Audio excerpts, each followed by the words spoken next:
Et maintenant, alors Yves, là aussi, on ne va pas le présenter, mais je veux quand même dire une chose. Yves est l'homme qui a fait la première formation à l'hypnose en milieu universitaire en France. Voilà, pas rien. Et donc j'aimerais donner vraiment le type de noblesse, un type de noblesse à l'hypnose de soins et aux inductions rapides. Comme certains d'entre nous, lorsqu'on est devenu enseignant de l'hypnose des soins, on nous a sauté dessus en disant les inductions rapides, c'est le théâtre, c'est le cinéma, c'est le musical, etc. Qu'est-ce que vient faire l'induction rapide dans quelque chose de l'hypnose, dans la psychothérapie? Eh bien non, c'est l'hypnose rapide qu'ils utilisent dans les services. Et c'est pas du tout de faire du musical, c'est simplement utiliser l'hypnose d'une certaine manière pour avoir dans le soin une efficacité immédiate. Nos infirmières, nos aides-soignantes, nos sages-femmes ne peuvent pas prendre 20 minutes, 30 minutes avec chaque patient. Et pourtant, faut qu'ils les sortent de l'angoisse, faut qu'ils les sortent de la peur. Et comment sortir les patients de l'angoisse et de la peur? Ben, effectivement, c'est en utilisant des techniques qu'on dit rapides, ces inductions rapides, et on a l'impression, quand on parle de Dave Hellman, qui s'appelle Dave Copperman, on a l'impression que quand on dit Hellman, on a l'impression que les personnes vont vomir. Non, d'abord on ne copie pas Hellman, on s'inspire de ce qu'il a dit.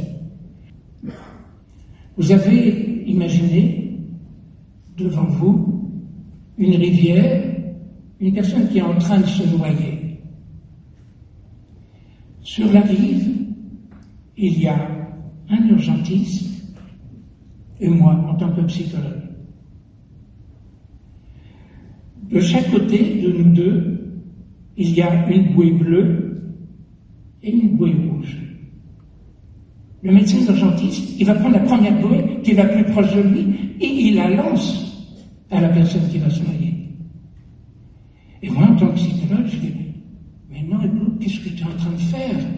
Mais c'est pas possible. Où tu as appris l'hypnose? C'est pas comme ça. Il faut laisser de la liberté. Hein? Non, tu dois lui demander quelle couleur il préfère. Est-ce que c'est le rouge ou la bleue? Et attendre qu'il te réponde. Vous comprenez? Ben oui, c'est ça.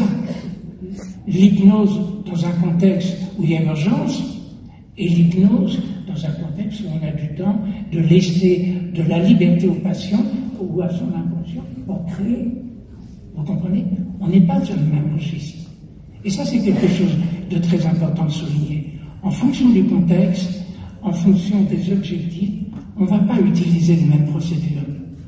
C'est pour ça que je me souviens avec Hugues, parce que Hugues, c'est lui qui m'a poussé, de dire, en fait, ah oui, mais vous utilisez que des suggestions directes. Mais là aussi avec le dédain.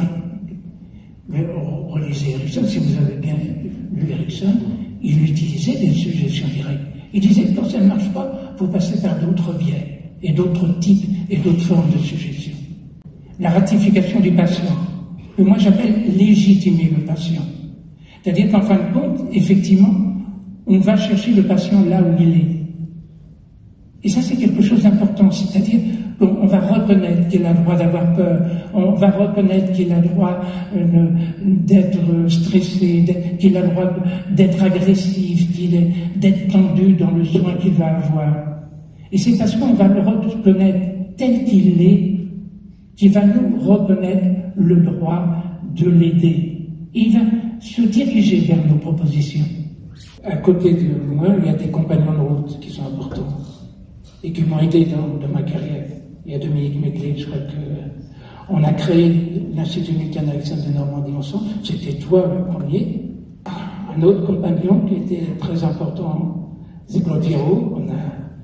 Et mon ami Hugues Honoré, qui est intéressant pour nous parce que, pour moi tout au moins, parce qu'il ne fait pas d'hypnose. C'est un médecin et il nous écoute, etc.